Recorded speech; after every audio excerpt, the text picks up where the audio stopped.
I found the tracker on a Saturday morning in October underneath my F-150 while changing the oil. At 72 years old, I'd been doing my own maintenance for over 40 years. Same routine, same ritual. Slide the creeper under the truck, drain the old oil, replace the filter, fill it back up. My joints complained more than they used to, but I could still do the work myself. Always had, always would. That's when my hand hit something that didn't belong there. I stopped, felt around the undercarriage again, this time paying attention. My fingers found metal, smooth, foreign, not part of the truck's frame. I grabbed the flashlight from my toolbox and rolled back under. The beam caught it immediately. A black box, about the size of a deck of cards, magnetically attached to the frame. A tiny LED blinked red in the darkness. Professional installation, industrial-grade magnet. This wasn't some cheap toy from an electronics store. I'd been a mechanical engineer for 4 decades before I retired. I knew equipment. This thing was expensive, $300, maybe $400. And it was still warm to the touch, not warm from the Montana sun. It was barely 60 degrees out here in October, warm from recent use. Someone had installed this device recently, very recently. I didn't rip it off. That would have been stupid. Instead, I took photos from every angle with my phone. Close-ups of the serial number stamped on the side, wide shots showing exactly where it was mounted. I documented everything the way I'd been trained to document mechanical failures back in my engineering days. Then I grabbed a paper towel from the workbench, carefully wiped my prints off the device and removed it. The magnet released with a soft click. I wrapped it in a Ziploc bag and carried it inside, leaving the oil change half finished. At my kitchen table, I stared at the thing through the plastic. GPS tracker. Had to be. But who would put a tracker on a 72-year-old man's truck? I mentally ran through the list. Only 3 people had been in my garage this past week. Wayne Garrett, my neighbor 2 plots down. 73 years old, barely knew how to use his flip phone. No way Wayne installed something like this. The propane delivery guy who'd filled my tank on Monday. But he was a stranger, didn't know me, had no reason to track some random customer. And Ethan, my son, who'd stopped by Tuesday afternoon, supposedly to check on the horses. I sat back in my chair, thinking. Ethan had spent 15 minutes in the garage alone, said he was checking the tire pressure on my truck, being helpful, making sure the old man's vehicle was safe. Except Ethan had never cared about those horses, not once in 35 years. And checking tire pressure doesn't take 15 minutes. My engineer's mind started putting pieces together. The warmth of the device meant it was active, transmitting. Someone was watching where I went, someone who needed professional equipment to do it. I looked at my phone, at Ethan's number in my contacts. My thumb hovered over it. No. I'd learned something in 40 years of solving mechanical problems. Never jump to conclusions without data. Test your hypothesis first. Observe the system. See what breaks when you apply pressure. I opened the drawer in my kitchen desk and dropped the Ziploc bag inside. The truck would stay in the garage. I wouldn't drive anywhere. And I'd wait to see who asked questions. If someone was tracking me, they were about to get very confused about why I'd suddenly stopped moving. I didn't call Ethan. Didn't confront him. I did what I'd learned in 40 years of engineering, test the hypothesis before drawing conclusions. Sunday morning came quiet. I fed the horses, mended fence, cleaned the barn, normal weekend work. The F-150 sat in the garage, untouched. The tracker sat in my desk drawer, silent. My phone never rang. Monday, I stayed close to the house, repaired the porch railing, organized the tool shed, made chili that would last the week. Still no reason to drive. The truck stayed put. At 2 in the afternoon, my phone buzzed. Ethan. Hey, Dad, just checking in. His voice had that casual tone people use when they're trying too hard to sound casual. I'm fine, I said. Good. No reason. Haven't heard from you in a bit. A pause. Your truck running okay? There it was. Not, how are you feeling? He asked about the truck. Actually, I'm having transmission trouble, I said, keeping it vague. Keeping it in the garage for now. His voice shifted, got tighter. What's wrong exactly? Where are you taking it? How long will it take? 3 questions in 5 seconds. That wasn't concern. That was panic, barely controlled. Just some slipping between gears. Probably needs new fluid. I'll get to it when I get to it. But why are you asking so many questions about my truck, Ethan?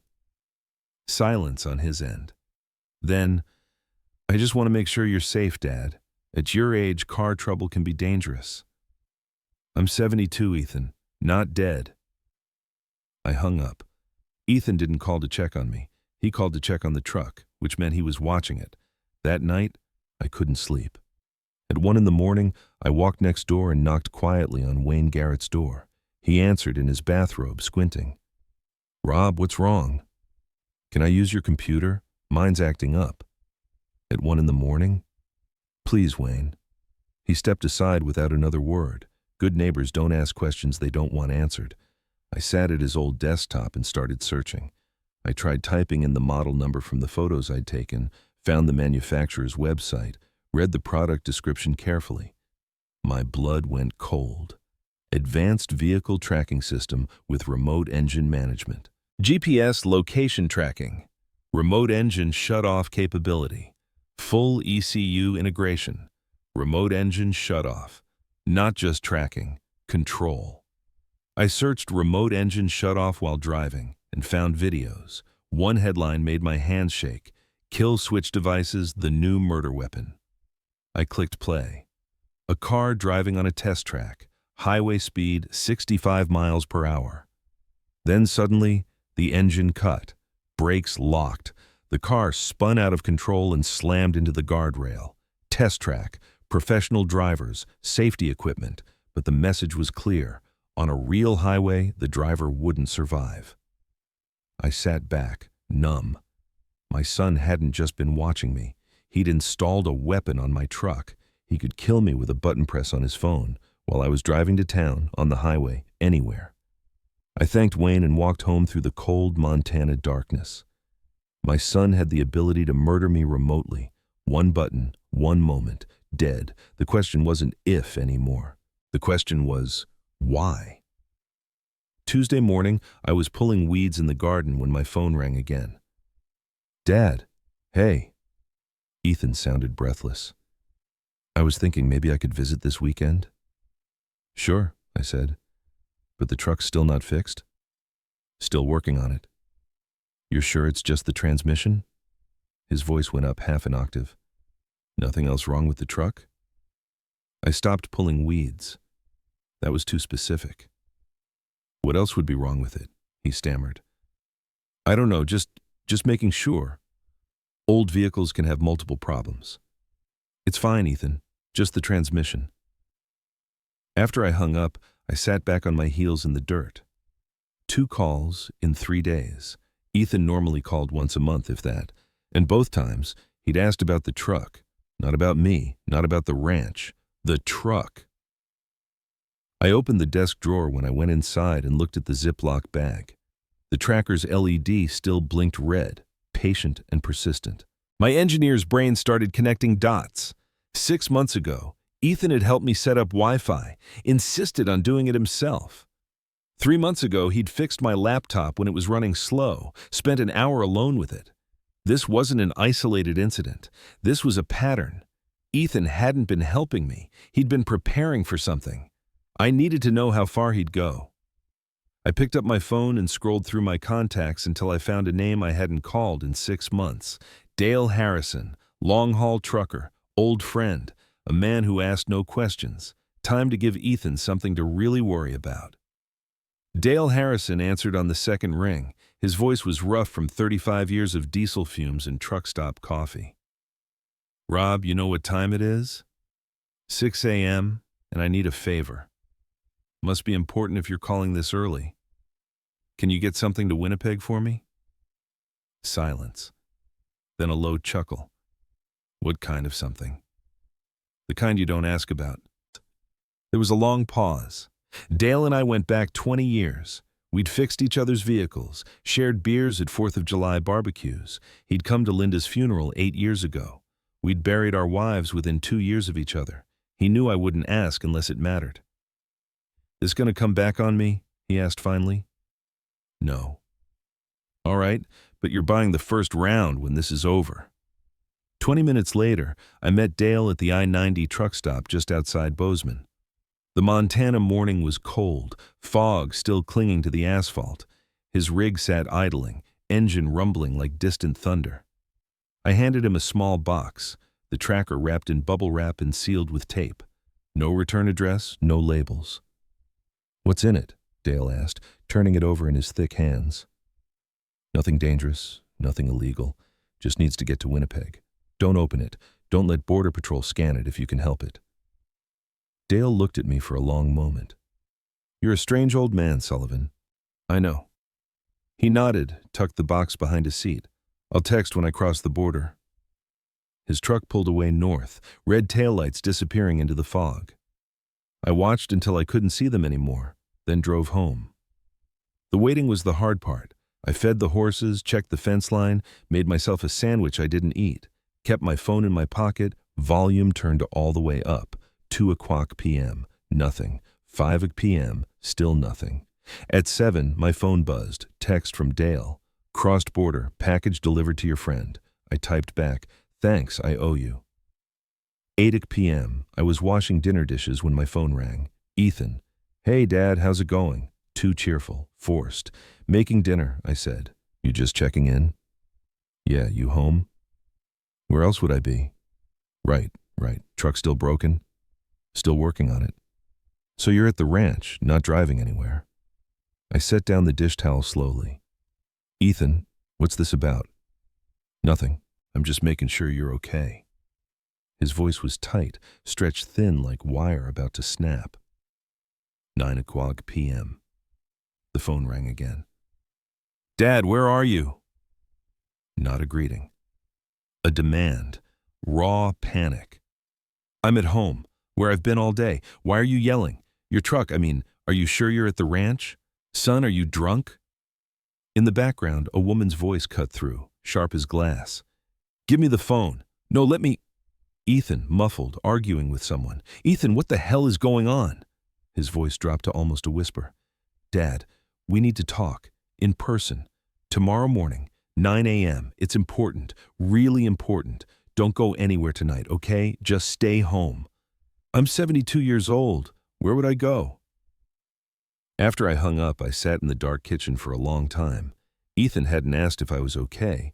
He'd asked where I was, which meant he had the tracking app on his phone right now, watching, seeing his father's truck make an impossible journey 1,500 miles north across the Canadian border. My son had been watching my every move, and now that he'd lost me, he was terrified. Good. Let him sweat. Tomorrow I'd find out what else he'd been doing. Wednesday morning, I drove to Victor Hayes' auto shop with the photos of the tracker still on my phone. Victor's garage smelled like oil and burnt rubber, familiar and comforting. He looked up from under the hood of a '67 Mustang when I walked in. "Rob, what brings you by?" I showed him the photos. "Found this under my F-150. Can you tell me what it is?"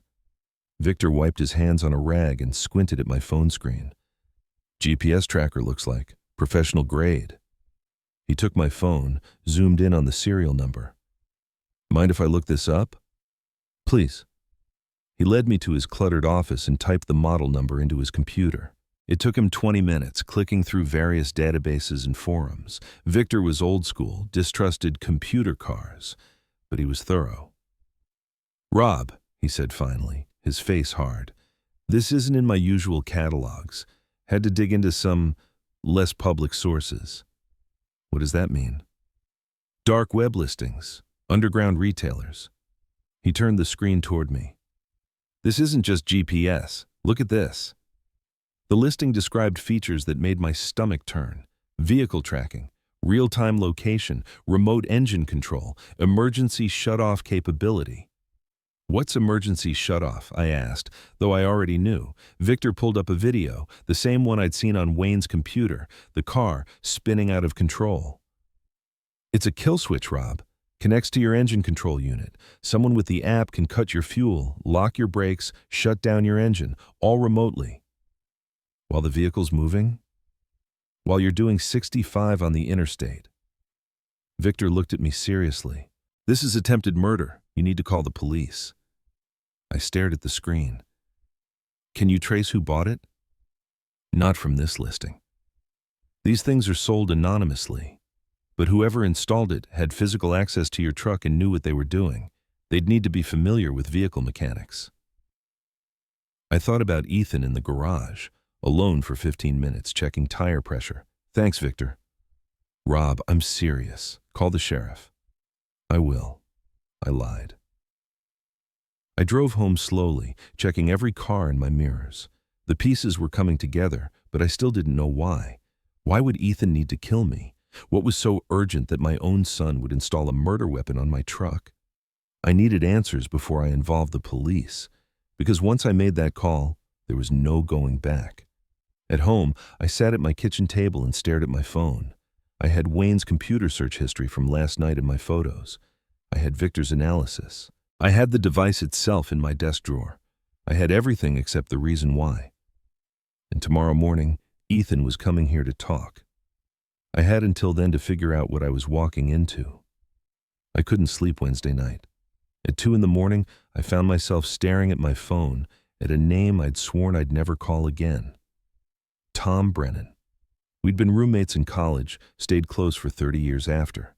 But 15 years ago, when Linda was dying and the medical bills were drowning us, Tom had offered money. A lot of it. No strings attached, he'd said. Just, let me help. I'd been too proud, too stubborn, told him I didn't need charity, that I'd handle it myself. We hadn't spoken since Linda's funeral, where he'd shown up despite everything and I'd barely acknowledged him. Now I needed him. I dialed before I could change my mind. He answered on the third ring, voice thick with sleep. Someone better be dead. Tom, it's Rob Sullivan. A long silence. I could hear him sitting up, the rustle of sheets. Rob, after 15 years? I need help. My throat felt tight. It's about Ethan. What's wrong? I think my son is trying to kill me. Another silence, longer this time. Then his voice came back clear and alert. I'm listening. I told him everything.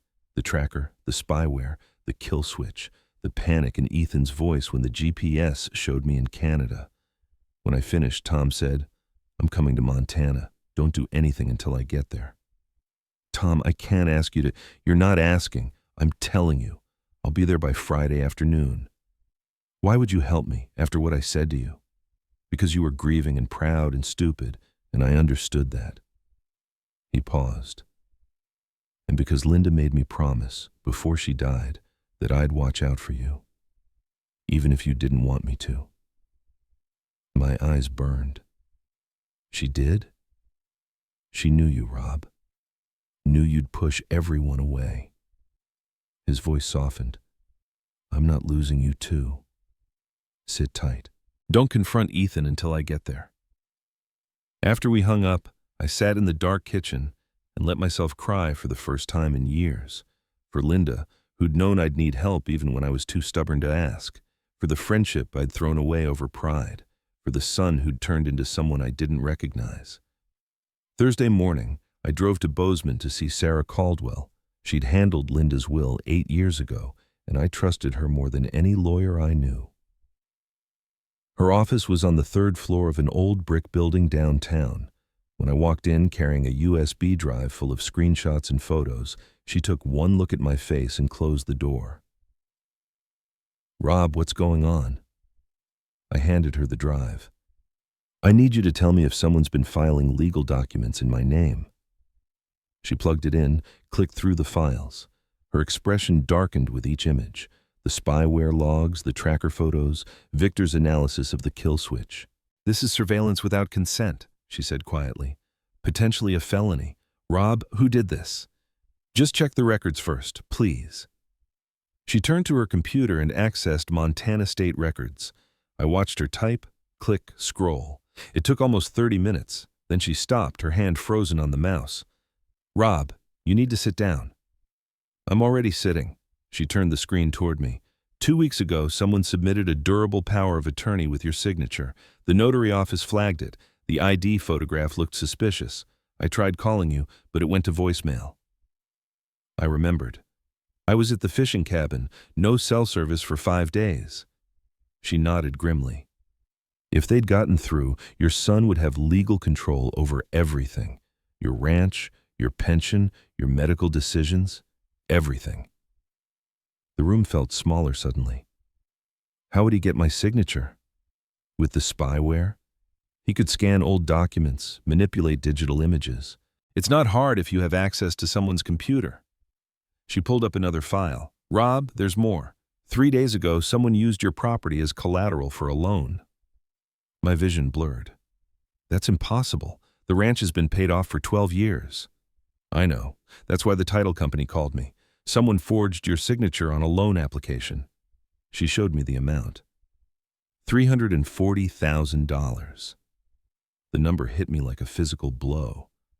Who would lend that much? It's not a legitimate lender. It's called Vanguard Capital Solutions. Sarah pulled up a news article. They were raided by the FBI last month. Money laundering front for organized crime. When people don't pay... She didn't finish the sentence. I stared at the article. My son hadn't just stolen from me. He'd sold me to criminals. How long does he have to pay? Sarah checked the loan documents. The deadline was 2 weeks from the application date. That was 3 days ago. She looked at me. Rob, he has 11 days left. 11 days before violent criminals came to collect a debt using my ranch as collateral.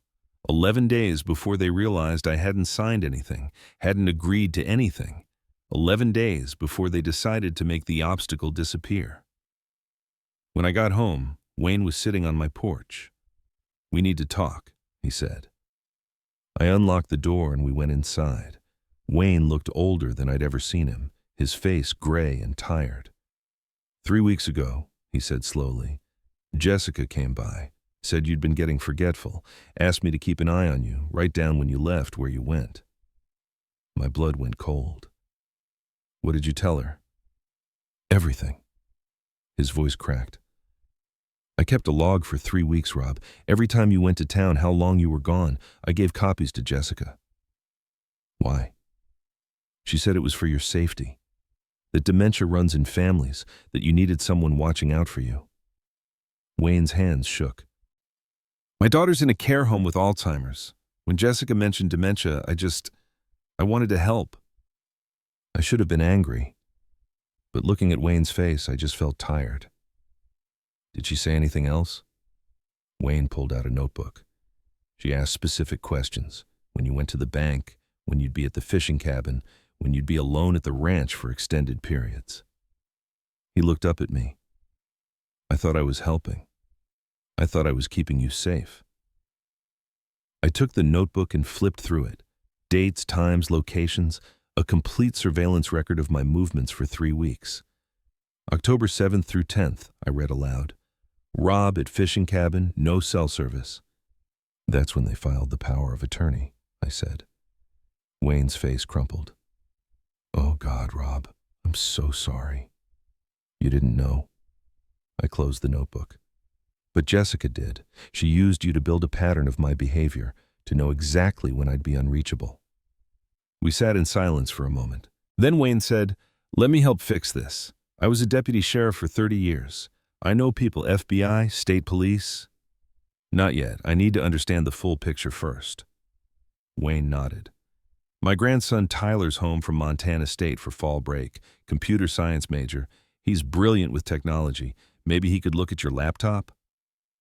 I thought about the spyware, the remote access logs. Call him. Tyler Garrett was 19, skinny with thick glasses and nervous energy. He arrived Thursday afternoon with a backpack full of equipment. Mr. Sullivan, he said, shaking my hand. Grandpa said you might have malware. I showed him my laptop. Tyler's fingers flew over the keyboard, opening programs and windows I didn't know existed.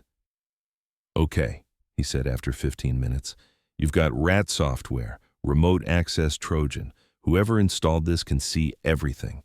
Keystrokes, files, your screen in real time. Can you tell when it was installed? More typing. 6 months ago. 60. October 15th of last year. The day Ethan had helped me set up Wi-Fi, Tyler pulled up logs that looked like gibberish to me.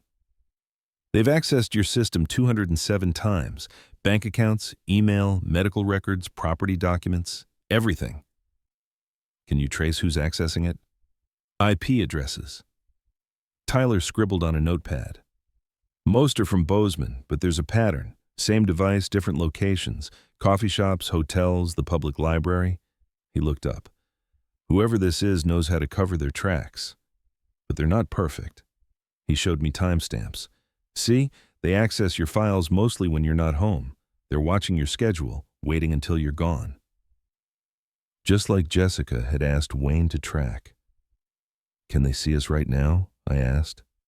Not anymore. I disabled the remote access. Tyler grinned. But here's the cool part. I can make them think it's still working, feed them fake information, whatever you want them to see. An idea began forming. Can you make it look like I'm doing something I'm not? Absolutely. What did you have in mind? Friday afternoon, Tom Brennan pulled up in a rental car. He looked the same, gray hair, linebacker build, sharp eyes that missed nothing. We stood in my driveway for a moment, neither of us knowing what to say. Thanks for coming, I finally managed. Should have come 15 years ago. Should have punched you in the mouth and made you take the money. He smiled slightly. But I'm here now. We went inside. I showed him everything. The tracker, the photos, the spyware evidence, Sarah's documents, Wayne's surveillance log. Tom spread it all out on my kitchen table like a crime scene. Your son's in deep, he said. Let me make some calls. For the next 24 hours, Tom worked the phone, called in favors from his PI days, talked to people I'd never heard of. Friday night, he drove to Bozeman. Saturday morning, he came back with a thick folder. Sit down, Rob. I was already sitting. Ethan borrowed $340,000 from Vanguard Capital 8 months ago. Told them it was for investment opportunities. Tom opened the folder. He lost $200,000 in online poker. Another $100,000 when his crypto investments crashed. $40,000 went to Jessica's cosmetic surgeries, elective procedures not covered by insurance. My stomach turned. When did he miss the first payment?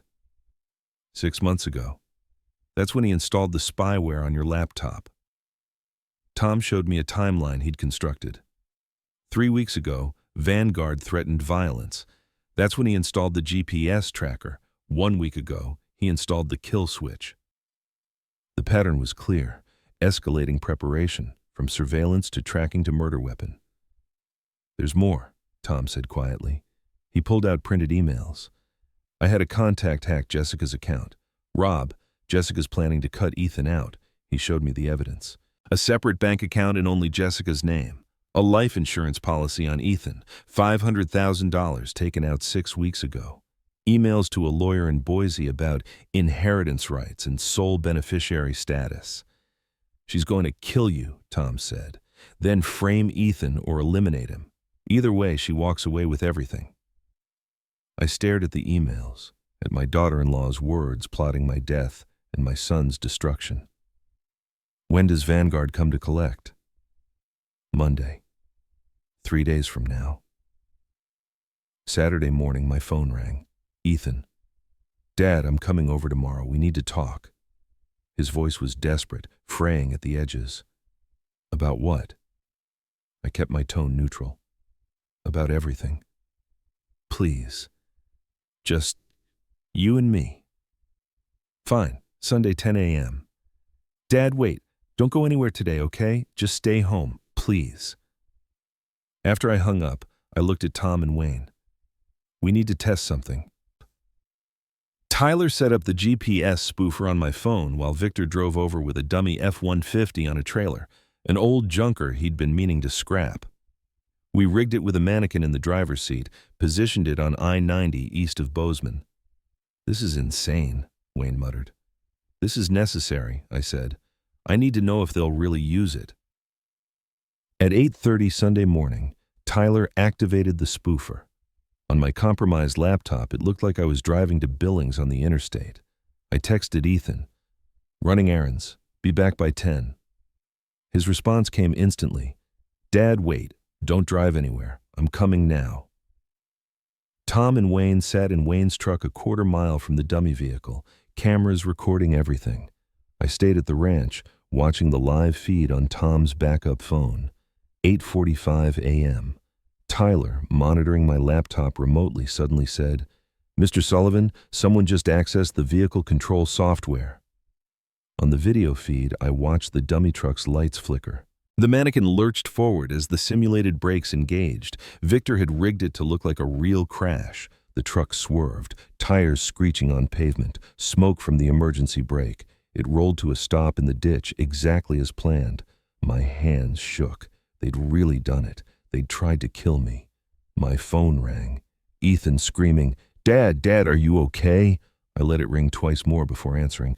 "I'm fine, Ethan. I'm at home." "But the GPS said you were—" "I know what it said." My voice was steady, cold. "Who just tried to kill me?" Silence, then broken. "Dad, I'm so sorry." "Come to the ranch, now, both of you." I hung up and looked at Tom. "Call your FBI contact. Tell them we're ready." Agent Lisa Monroe arrived at my ranch at 9 Sunday morning. She was sharp-featured, mid-30s, with the kind of eyes that cataloged everything. Wayne had called her Saturday night, an old contact from his deputy days. "Mr. Sullivan," she said, shaking my hand firmly, "Wayne tells me you have evidence of attempted murder and fraud connected to Vanguard Capital." "I do." We sat at my kitchen table. Tom had organized everything into neat folders. Tracker photos, spyware logs, forged documents, the dummy truck crash video, Jessica's emails. Monroe went through it all methodically, her expression never changing. "We've been investigating Vanguard for 2 years, she said finally. "Money laundering, extortion, racketeering, but they're careful. We need testimony from someone on the inside. My son borrowed from them. He can testify. Against the people he owes money to? That takes courage." Monroe looked at me. "Mr. Sullivan, your son installed a kill switch on your vehicle. That's attempted murder. He's looking at 15 years minimum." "I know." "Even with cooperation, even with testimony against Vanguard, the best I can offer is 8 to 10 years. The number sat heavy in the air between us. "What about Jessica?" I asked. Monroe's expression hardened. "She purchased the device. Based on these emails, she appears to be the primary actor. We can prove premeditation, conspiracy to commit murder, elder abuse, identity theft. She's looking at 25 years. Will you give Ethan a deal if he testifies?" "Why would you want that? He tried to kill you." I looked at the table, at all the evidence of my son's betrayal. "Because he's weak, not evil. Jessica manipulated him. I'm not saying he's innocent. He made terrible choices, but I think she's the monster here." Monroe studied me for a long moment. "If his testimony helps us bring down Vanguard's operation, I can recommend reduced sentencing.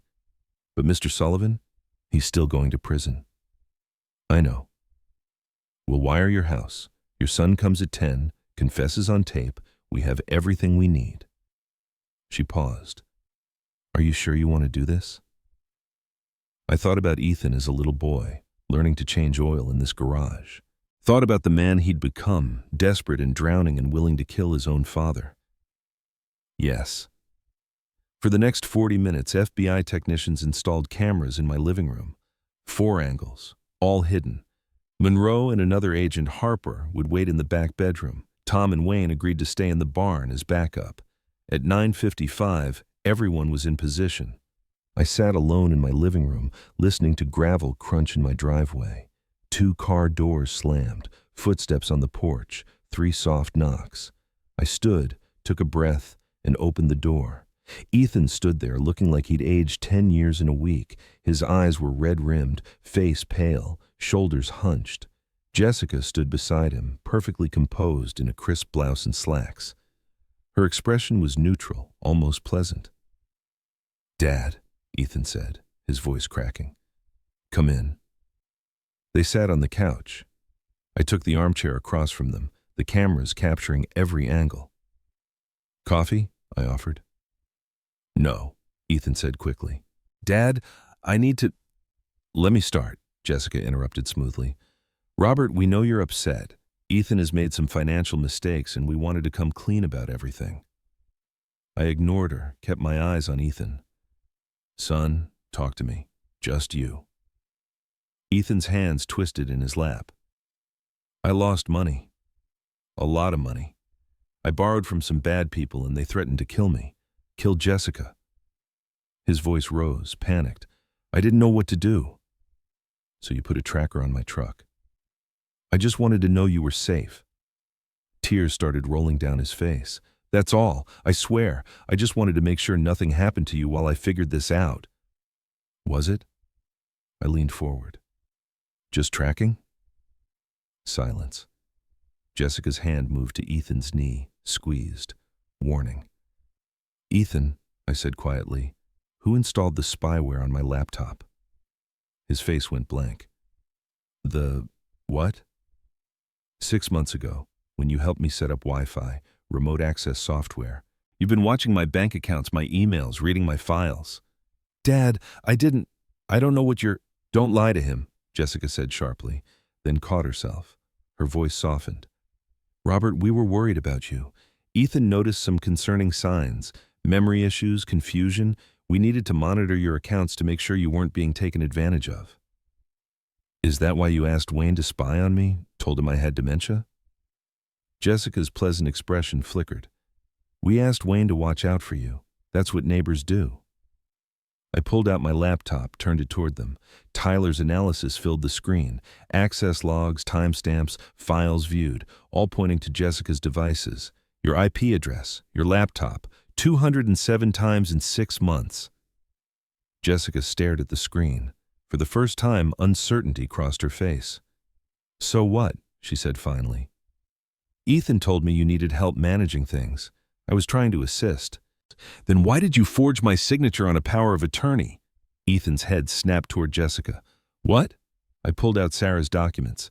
2 weeks ago, while I was at the fishing cabin with no cell service, someone filed legal documents giving Ethan control over everything I own. Dad, I didn't... Ethan turned to Jessica, his voice rising. You said we were just looking into options. You said it was research. I was protecting us, Jessica snapped. Your father is 72 years old. We needed contingency plans. And the loan? I interrupted. $340,000, using my ranch as collateral, without my knowledge, without my signature. The room went silent. Ethan stood up slowly, backing away from Jessica like she was a stranger. You said we were going to ask him. You said we'd explain everything and he'd understand. Sit down, Ethan. How much of this did I actually do? His voice shook. How much was you? All of it was for us. Or for our future! Jessica stood too, her composure cracking. You gambled away everything we had. You destroyed our lives. I was fixing your mistakes. By stealing from my father? By securing our survival? I watched them, this marriage dissolving in real time. But I wasn't done. Tell me about the kill switch, I said quietly. The room froze. Ethan turned to me, his face white. What? I pulled out the photos, the black box, Victor's analysis, the video of the car spinning out of control.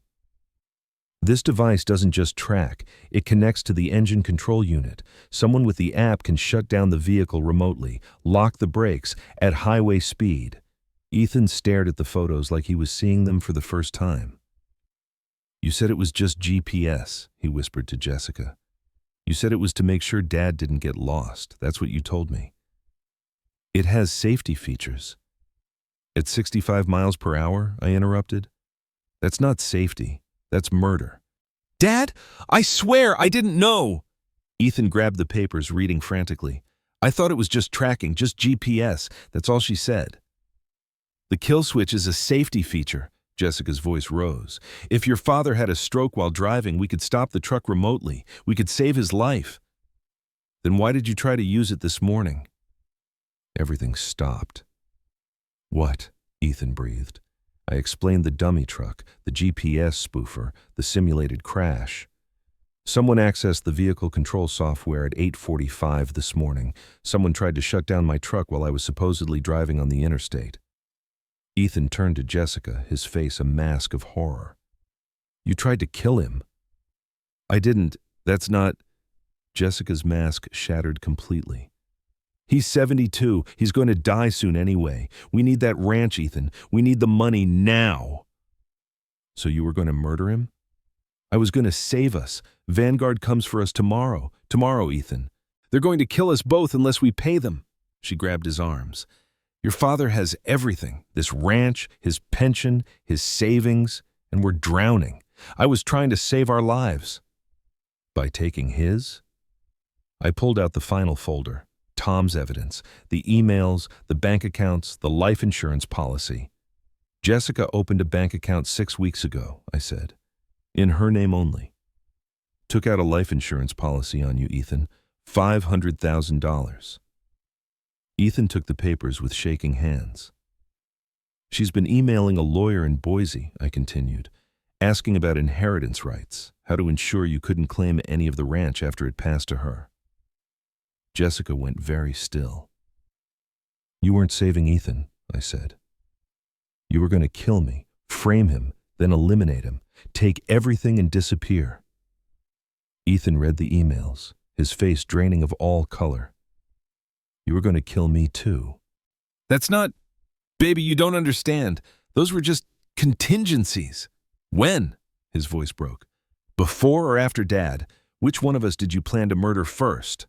I wasn't going to murder anyone, Jessica screamed. I was making backup plans. Your father is old and you're pathetic, and I needed to protect myself.